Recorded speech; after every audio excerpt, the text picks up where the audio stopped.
eller taler man i 2 tunger? Et spørgsmål om, hvad man egentlig gør. Jeg ved ikke, om den er på lige om lidt. Så har jeg god tid. Så for at finde ud af det med tungetale, har jeg været nødt til at sætte mig ned og så finde ud af, hvad er der egentlig at sige om det. Det er en ordentlig mundfuld. Fordi som udgangspunkt, så er det Paulus, der taler meget om tungetale. Og for at forstå Paulus, så kommer jeg til at tænke på, at det står noget om Paulus, som Peter han skriver noget om. Det ser i kapitel 3. Og hvis jeg er heldig, så er den på lige om lidt. Det er der vist et godt stykke inde i.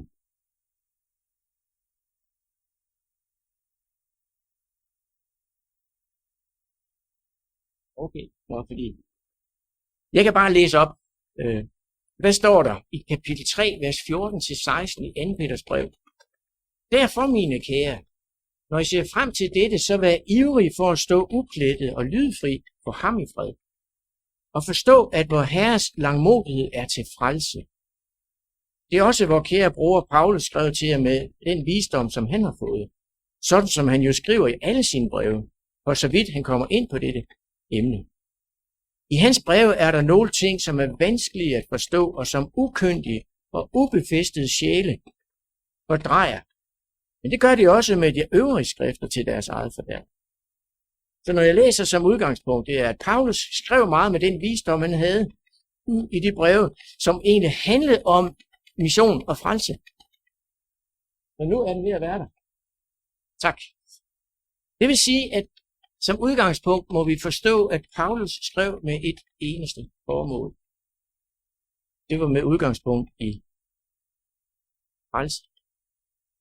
Så lad os begynde med 1. Korinther kapitel 12. Jeg holdt et møde i København, det var jeg nødt til, fordi for at forstå Korintherbrevet, så starter man altså ikke i kapitel 12, så starter man i kapitel 1. Og så ser man, hvad er det for noget, han skriver, hvordan hænger tingene sammen. Så begynder man at se et mønster i den måde, han skriver på. Og hvis vi begynder at tage tekster ud væk fra det mønster, så begynder vi at lægge noget nyt i det. Og derfor det, jeg har forsøgt, det var at finde ud af, hvad er det egentlig Korintherbrevet virkelig handler om. Og jeg nåede frem til, Paulus skriver det, derfor har jeg lavet en PowerPoint, hvor man er nødt til, det man har læst, og have det inde i hovedet. Det skal stå for en, fordi det er overskrifter til det, han kommer med. Så med det som udgangspunkt, så kan vi se, at Paulus ønsker at gøre opmærksom på det. De havde mange problemer i Korinth. Dem har vi læst om i de andre kapitler, hvor forfærdeligt det egentlig stod til. Men hvor vigtig en missionsmark det var, det de havde i Korinth. Fordi det var et sted, hvor der var mange sprog. Der var alt, hvad der var af muligheder, fordi det var en havneby, der handlen var. Så de havde en kæmpe missionsmark i Korinth. Og så kommer han ind og fortæller om, nu skal I høre, Korinther 12, 4-11. Og nu tager vi, du har en bibel, er det vældig godt, slå op og følg med. Og der står der er forskel på nådegaver, men ånden er den samme. Og når vi oversætter ordet nådegaver her, så betyder det egentlig noget med evner, muligheden for at have med det at gøre. Så det har noget med det, men det ånden er den samme. Så det er godt at se, at der er nogen, der følger med. Så det der med nådegaver og evner, det er det, vi egentlig kommer ind på. Der er forskel på tjenester, men Herren er den samme. Så der er også nogle tjenester, der er nogle opgaver. Der er også forskel på kraftige gerninger. Oversat så betyder det egentlig operationer, altså opgaver, der bliver udført. Og ordet kraftige findes ikke i originalteksten. Men der er forskel på, hvordan tingene skal udføres. Men Gud er den samme, som virker alt i alle. Så der er operationer, hvordan de skal udføres, eller måden at administrere og udføre opgaven på. Det vil sige, at hvis vi ser på det som udgangspunkt, så kan vi se, hvis jeg kan følge med, det kan jeg godt, der er noget med ånden, der er noget med Herren, og der er noget med Gud. Så noget af gaverne, evnerne, får vi fra ånden. Så tjenesten, den har vi fra Jesus af. Og gerningerne, altså måden at administrere det på, udføres fra opgaver som støttet af Gud. Det, som ånden åbenbarer, eller egentlig oversat også betyder forklare, for hver enkelt til fællesgavn. Så alt her er stemplet til fællesgavn. Vigtigt at forstå, at alt er godkendt, eller stemplet, som jeg har forsøgt at sætte på der. For at vi skal vide og huske, at det alt er givet til fællesgavn. Det vil sige til fælles for menigheden, og for missionen, for at væksten i menigheden vil komme. Der er ikke noget af de ting, som Paulus kommer ind her, som er brugt til eget brug. Indtil det, han kommer med, er til eget brug. Og det, som er stemplet og gjort godt, er til gavn for menighed og dennes vækst. Og derfor, en får gennem ånden den gave at meddele visdom. Og ordet visdom her, og meddele visdom, det har noget med livsstil eller erfaring. Den erfaring, de har med oplevelsen med Gud.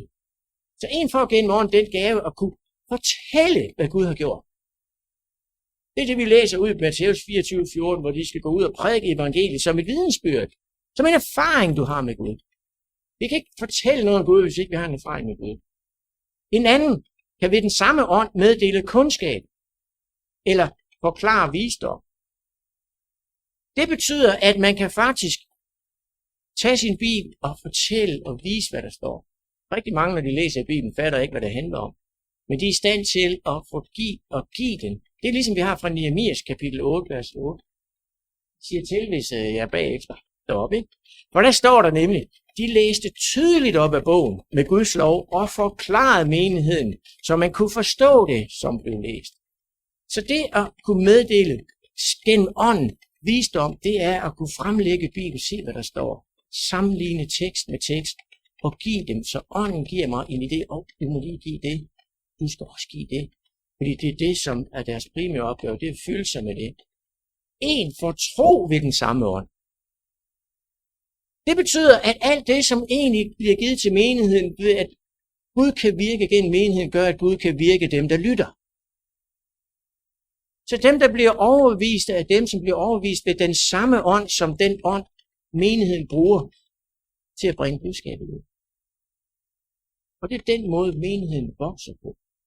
Det ved, ånden bruger menighedens medlemmer med de egenskaber, som de hver især har, for at gå ud, og andre skal få tro ved det, som ånden har givet hver en i menigheden. En anden nådegave til at helbrede ved den ene og samme ånd. Så alt, hvad der hedder ind under sundhed, der man ved omkring at helbrede på Jesu tid, var det at lægge hænder på. I vores tid er det et andet niveau.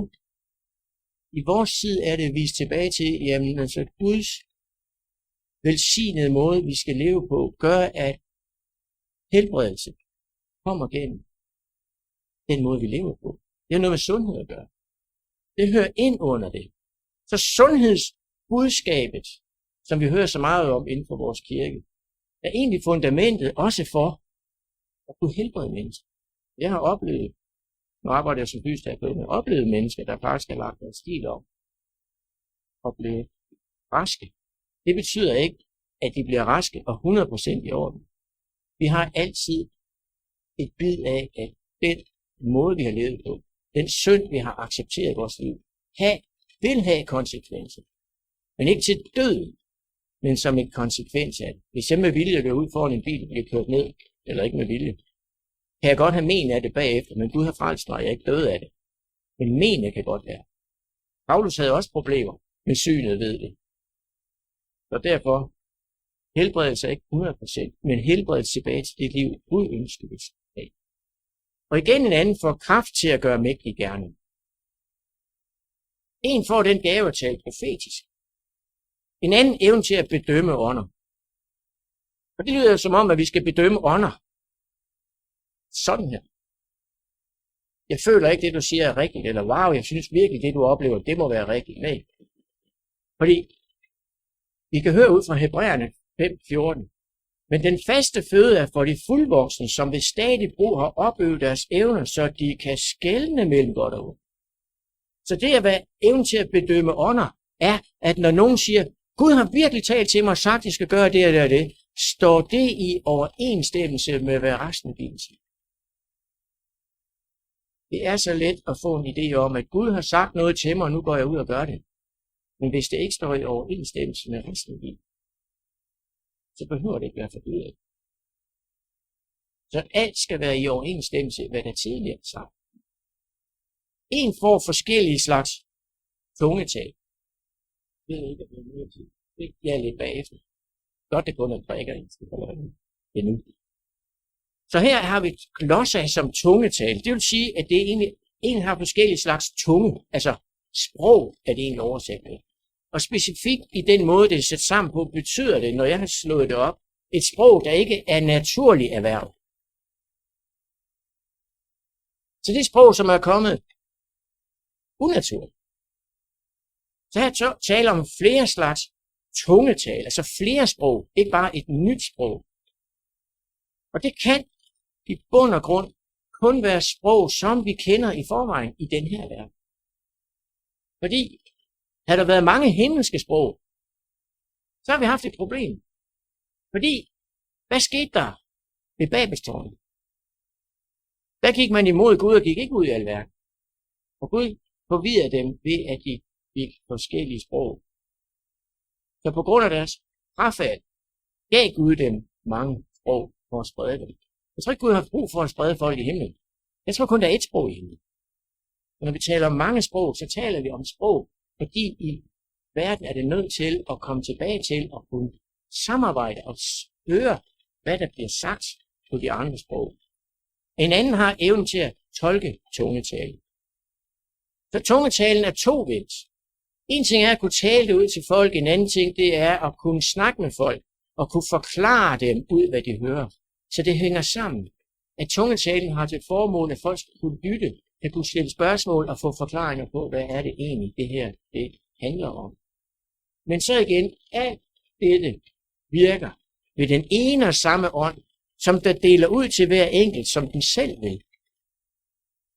Så vi ser, at nådegaver, det er evnen, som vi får fra Helligånden. Tjenesten og opgaverne, som Jesus har givet os, går ud i alverden. Og gerninger, det er den måde at administrere for at udføre opgaverne, sådan som vi får det fra Gud af. Men det er den samme ånd, der deler ud. Og det skal bruges, som vi kan læse, til tjeneste, som Jesus har lært os ved de opgaver, som Gud gør muligt ved, at de virker i alle dem, der går ud. Det vil sige, vi skal ikke forvente, at mennesker skal lære os at tale i tunger. Vi skal ikke forvente, at mennesker skal lære os alt muligt. Jeg har oplevet nogen, som har simpelthen i andre menigheder, har lært, hvordan de skal tale i tunger. Det er ånden, der giver. Alt skal som sagt bruges til fællesgangen. Det er ikke noget, som den enkelte vil bruge på sig selv.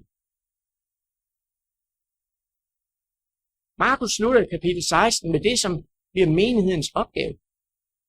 Og apostlenes gerne begynder med at vise, hvordan det blev brugt. Så de to hænger vældig godt sammen. Så det handler om, hvad der skete, når de gik ud. Hvor alle forstod. Og vi kan prøve at tage det fra Markus kapitel 16, vers 5. Gå ud i alverden og prædik evangeliet for hele skabningen. Den, der tror, bliver døbt, skal frelses.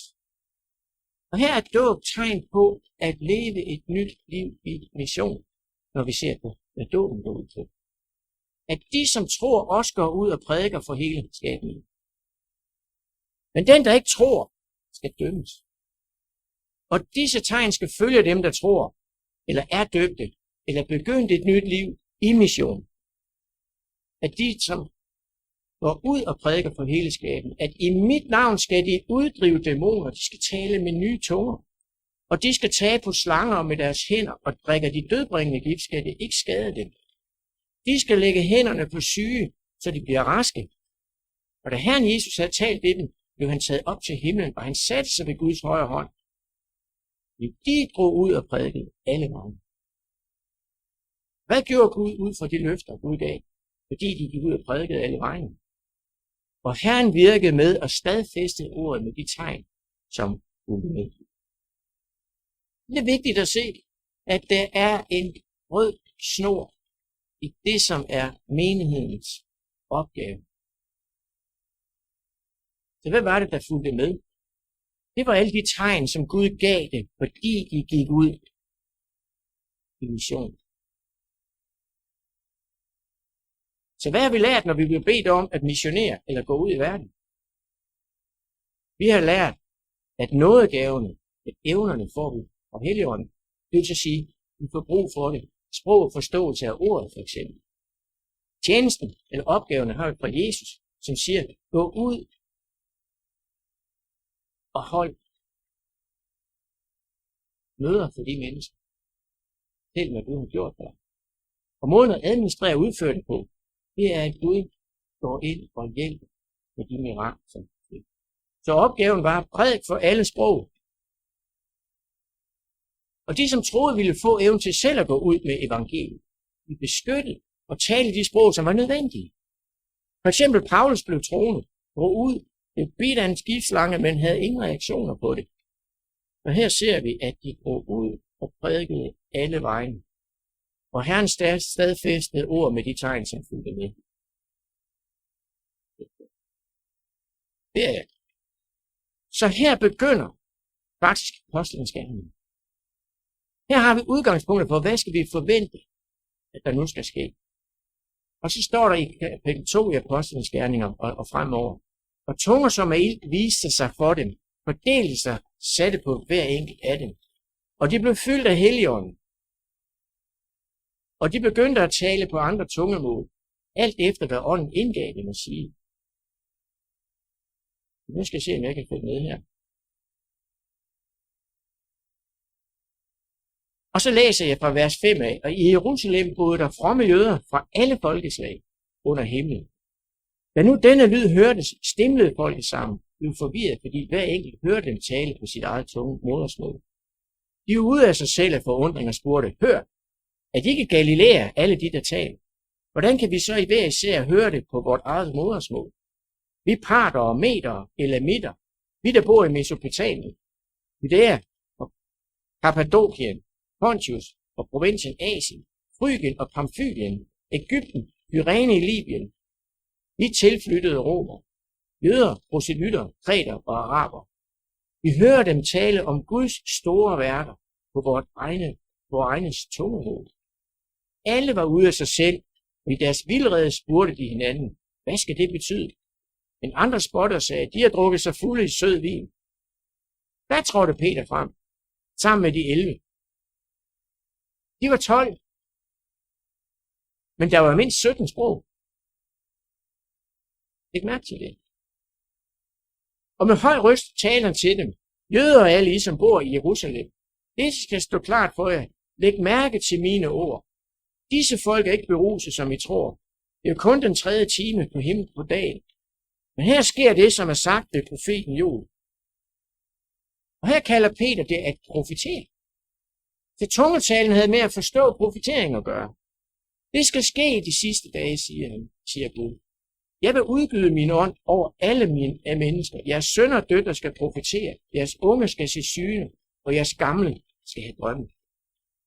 Så det, de ser og hører, er, hvad Peter fortæller, er, at det er jo forudsagt om, at deres unge skal profetere. Og Peter var ikke gammel heller på det tidspunkt. Selv over mine trælle og trælkvinder vil jeg udgyde min ånd i de dage, at de skal profetere. Så de tegn, som fulgte, det var tungetalen, hvilket gjorde, at de alle forstod på hver sit sprog.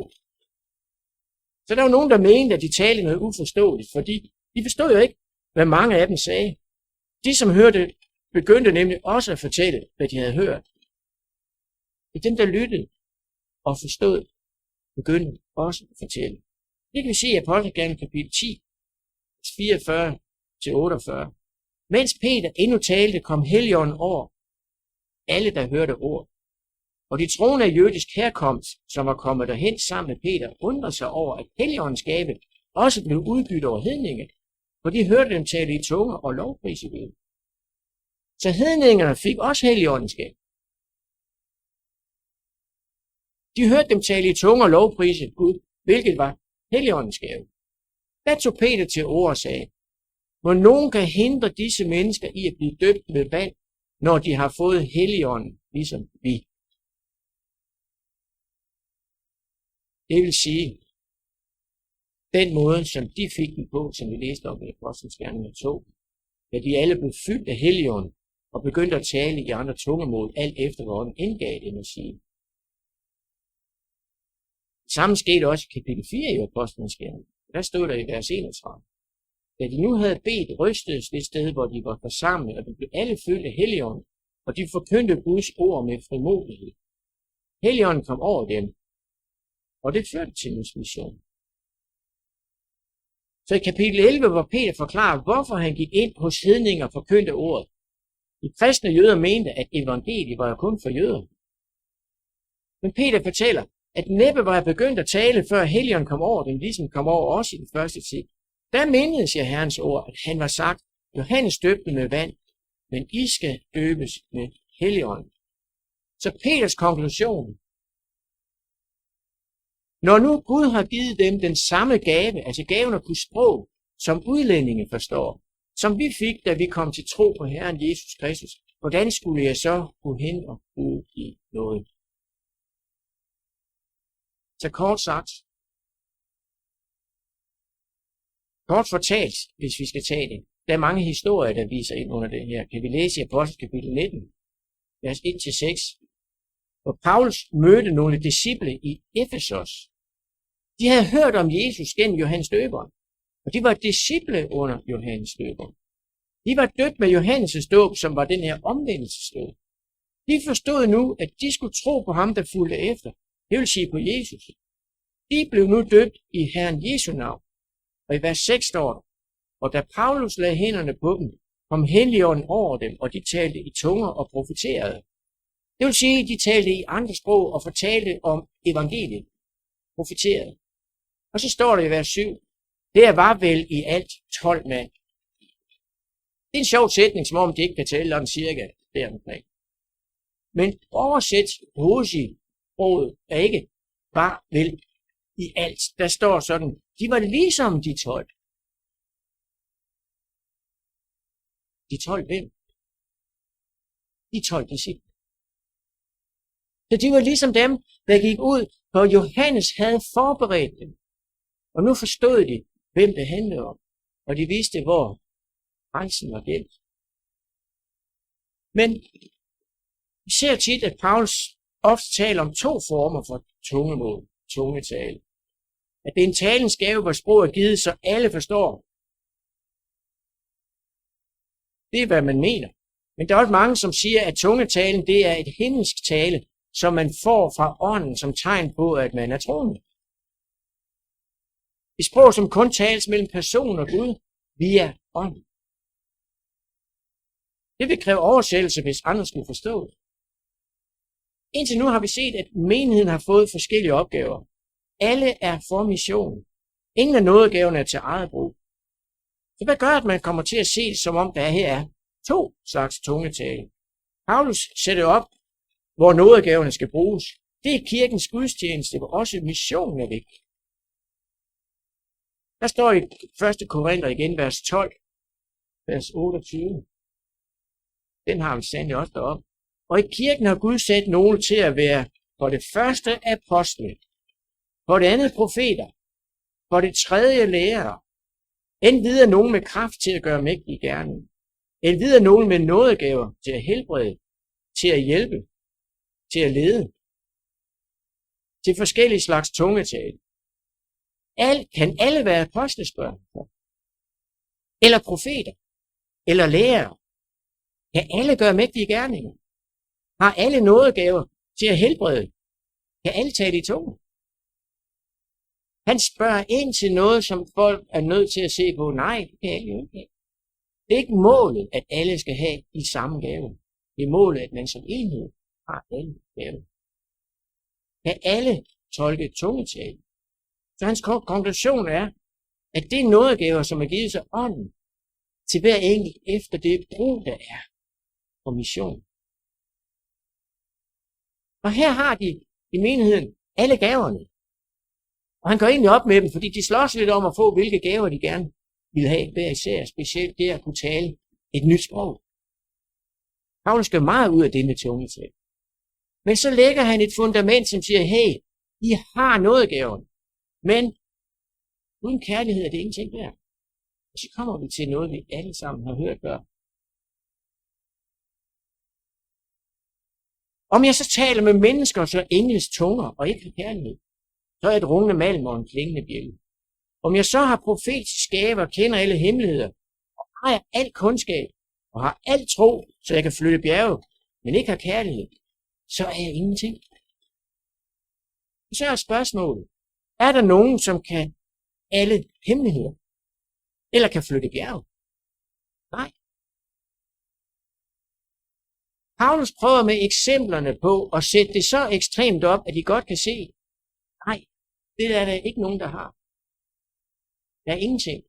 Og om de så havde det, havde de ikke kærligheden, var det ingenting mere. Så om vi ejer al viden, kan alle sprog, kan tale som engle i himlen, forstår fremtiden, ved hvad der skal ske, kender vores fortid, men ikke har kærlighed, så er det ingenting værd. Så han kommer med en klar opfordring. Jag efter kærligheden, og stræb efter åndsgaverne, men især efter at tale profet.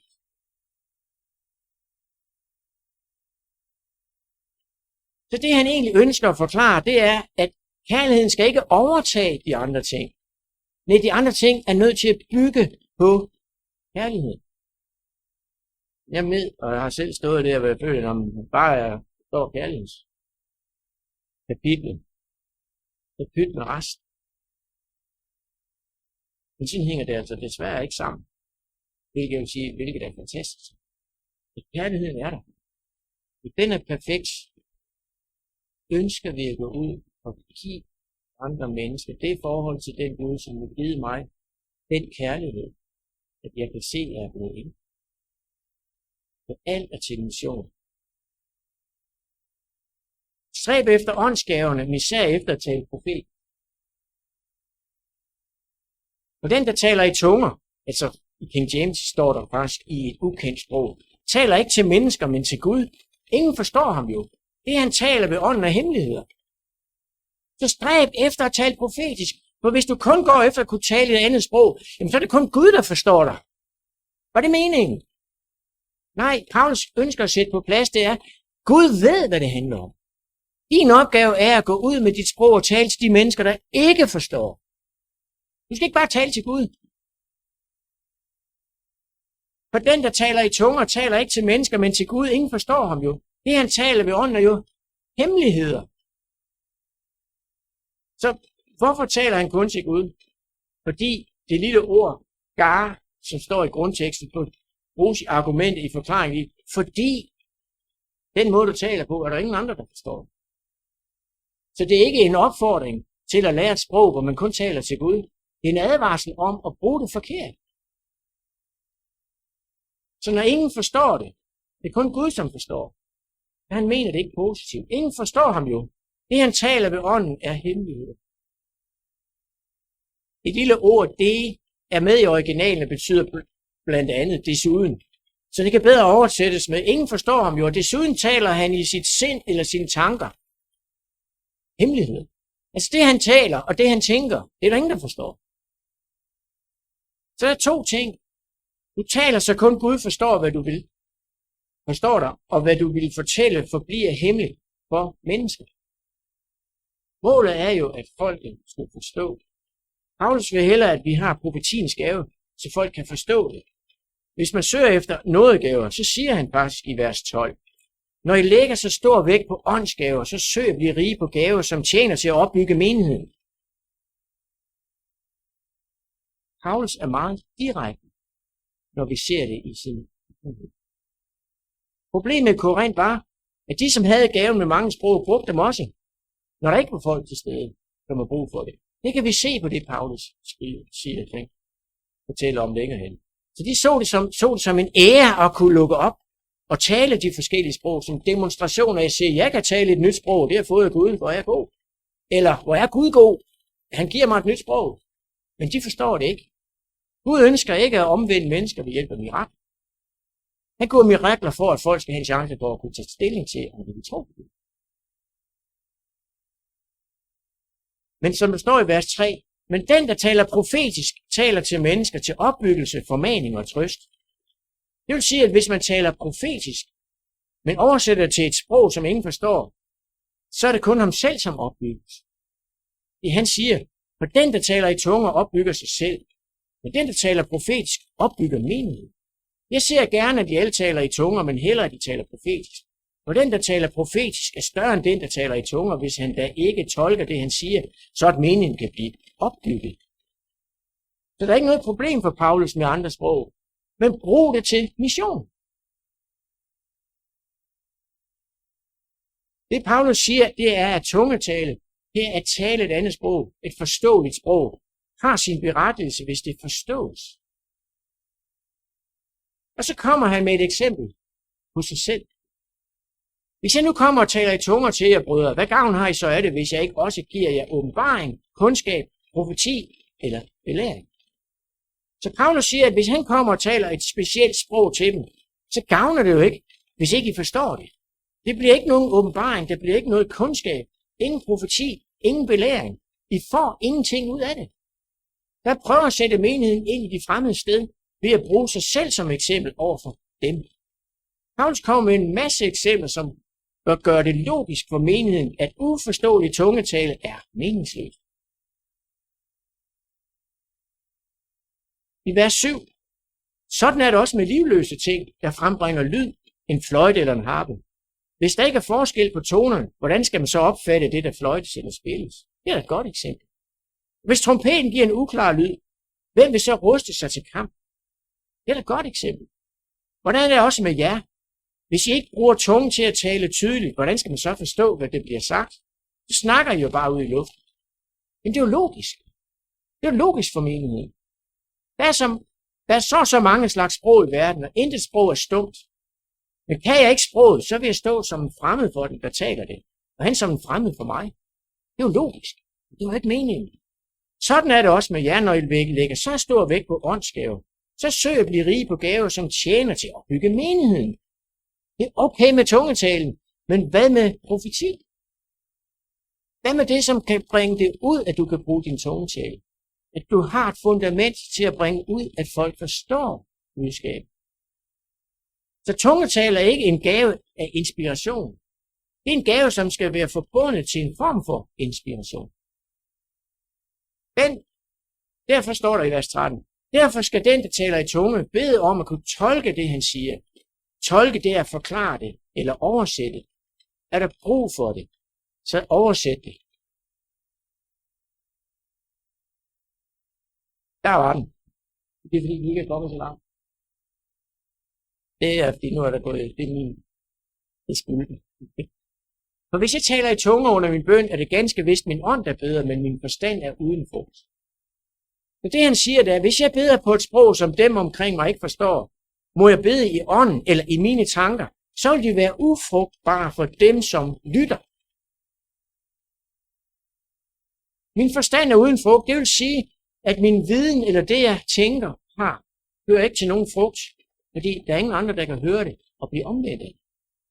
Så når Paulus står fast på, at vi skal bede højt, så må vi enten bede, så andre omkring os kan forstå os, ellers må vi tie stille. Så se, hvad han skriver i det næste vers. Hvad da? Jeg vil bede med ånden, men jeg vil også bede med forstanden. Jeg vil lovsynge med ånden, men jeg vil også lovsynge med forstanden. Så det åndelige, altså det, der er i mine tanker, vil vi også gerne have forstand med i, fordi de skal give frugt. Så hvad jeg har inde i mig, skal også formidles igennem, hvad jeg siger og hvad jeg gør. Det er det samme med lovsang. Den skal også føre til frugt, fordi den forstås med forstanden. Og når han siger videre i vers 16, for når du lovpriser med ånden, hvordan skal så den... Nej, den er rigtig nok. Det kommer. For når vi lovpriser med ånden, hvordan skal så den, der ikke er fortrolig med, kunne sige amen til din takketale? Han forstår jo ikke, hvad du siger. Så det er ikke nok at lovprise i tankerne eller i ånden, fordi det er vigtigt, at den anden skal have mulighed for at høre, hvad du siger. Nok er din takkebøn god, men den anden opbygges ikke, står det i vers 17. Så din forstand er uden frugt, som bliver nævnt i vers 14. Konklusionen er, at tungetale som fundament er der for, at andre kan forstå og opbygges. Og så kommer han i vers 18. Jeg takker Gud for, at jeg taler mere i tunger end nogen af jer. Hvorfor gør han det? Det Paulus rejste fra land til land. Han havde brug for mange sprog. Grunden til, at han kunne så mange flere sprog, var, at han faktisk havde lært mange sprog. Det står der ikke så meget om i Bibelen. Men som udgangspunkt ved vi, at han skulle have været medlem af Sanhedrin, den øverste myndighed i Israel. Dem, som skulle stå som dommere over for Israels folkene i Israel, ikke bare israelitterne, men alle dem, der boede der. Og deres primære opgave som dommere var, at hver enkelt i det land, som havde et andet sprog, skulle Sanhedrin kunne, fordi vedkommende skulle kunne forsvare sig på sit eget sprog. Det resulterede i, at Sanhedrins medlemmer var nødt til at kunne mange sprog. Når han i Apostlenes Gerninger kapitel 22, vers 3 fortæller om sig selv, så siger han, jeg er jøde, født i Tarsus i Kilikien, opvokset her i byen, uddannet grundigt i den fædrene lov ved Gamaliels fødder, brændende iver for Gud, ligesom I alle er. Han brændte for det, og voksede op i hele loven, alt det, som hørte til, for at kunne være en del af Sanhedrin. Så jo, han var velsignet med mange sprog. Men selvom han taler mere i andre sprog, så er opgaven tydelig, for han siger, men i menigheden vil jeg hellere tale 5 ord med min forstand og lære andre noget, end tusindvis af ord i tunge. Brødre, vær ikke børn i klogskab. I ondskab skal I være små, men voksne i klogskab. Det er sådan lidt en mærkelig sætning, der er sat ind. Brødre, vær ikke børn i klogskab. Det han egentlig siger, det er, prøv nu at se logikken i det, jeg siger her. Det må I da som voksne kunne forstå. Det er vigtigt for Paulus at vise dem, at det er vigtigt at bruge gaverne rigtigt.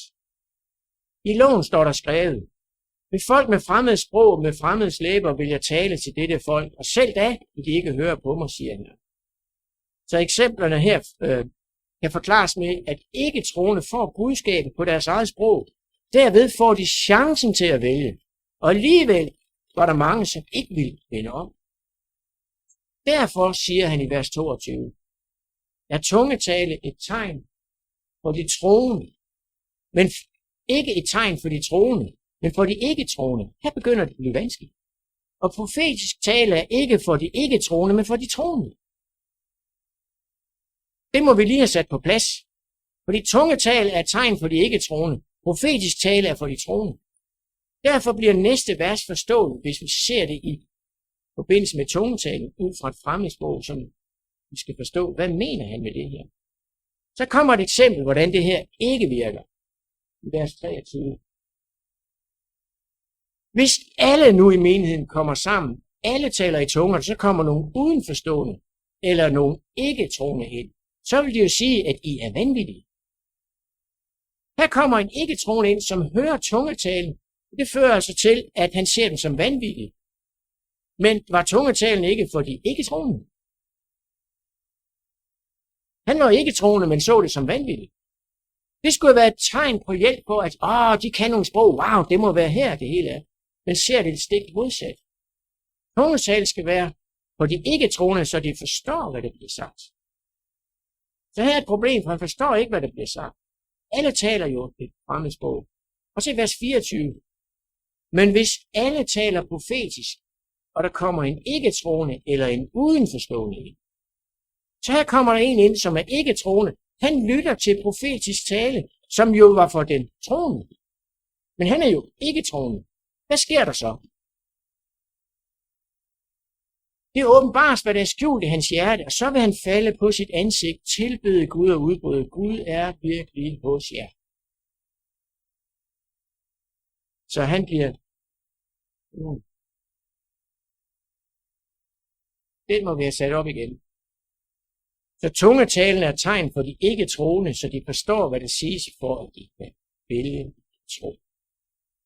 Profetisk tale for de troende, som har valgt at tro. Og nu prøver Paulus at give dem retningslinjer på, hvordan en gudstjeneste bør sættes sammen, så alle tager del. Der skulle den stå nu. Hvad da, brødre? Når I kommer sammen, har den ene en salme, en anden en belæring, en har en åbenbaring, en har tungetale, en anden har tolkning. Alting skal være til opbyggelse.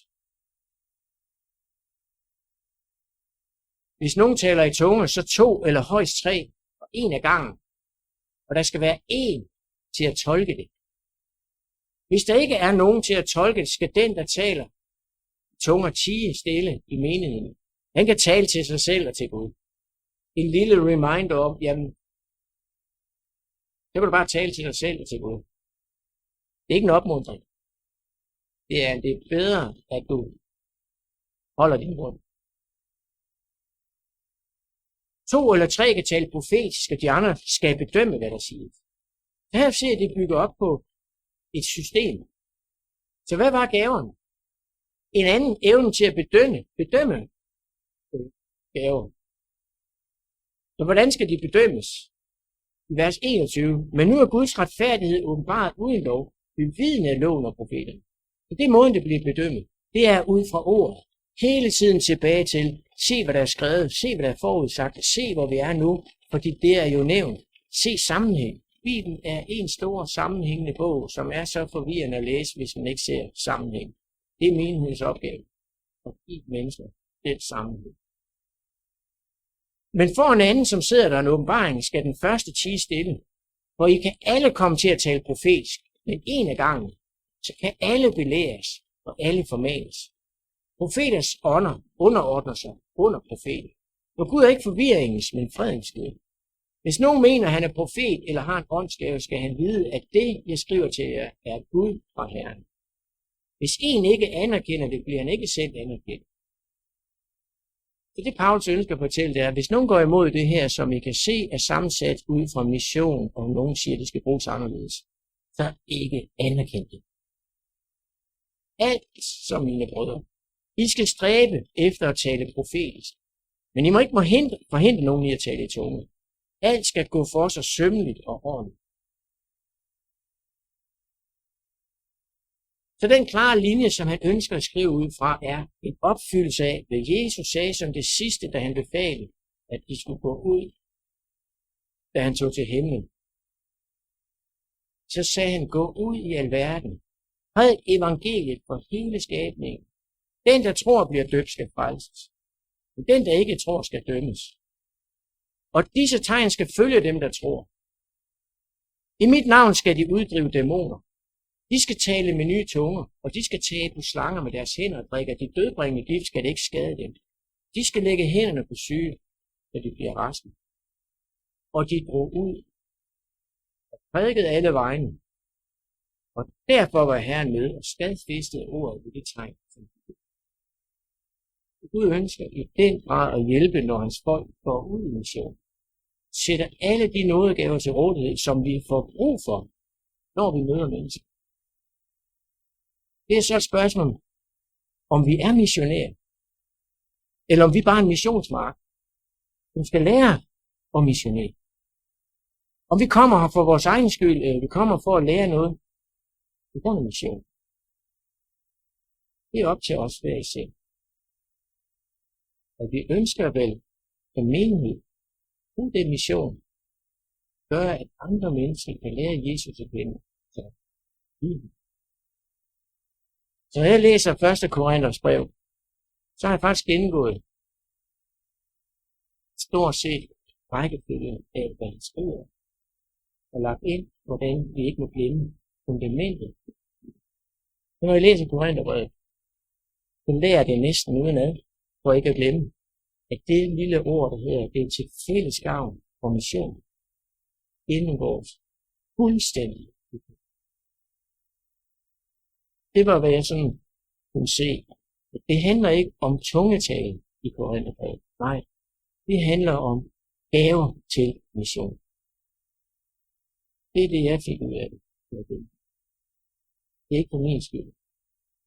Det er fordi mennesker, det ønskes. Det er det. Jeg ønsker for os alle sammen, at vi vil bede Guds ånd med os selv på de gaver, den opgave, Jesus har givet os at gå ud, må blive understøttet af de ting, Gud giver, for at vi kan gøre det. Jeg vil gerne slutte af med det. Ja, far i himlen, tak fordi at vi ved, at du har offret alt, for at vi mennesker kan blive frelst. Bare du er nødt til at sende Jesus herned, for han har skabt det hele. Han ønsker at give sig selv helt væk, for at redde nogle mennesker tilbage. Bare hjælp os at forstå, hvor vigtigt det er for os at se, at de gaver, som han vil give os, er ikke kun for os, men de mirakler, du gør i os, er tegn på, at han vil. Bare hjælp os at forstå, at du ønsker andre mennesker, som kommer til tro. Du forbinder fra, du får, når vi kan. Hjælp os som menighed at forstå, vi er for evigt på, det er andre mennesker. Det ligger ikke i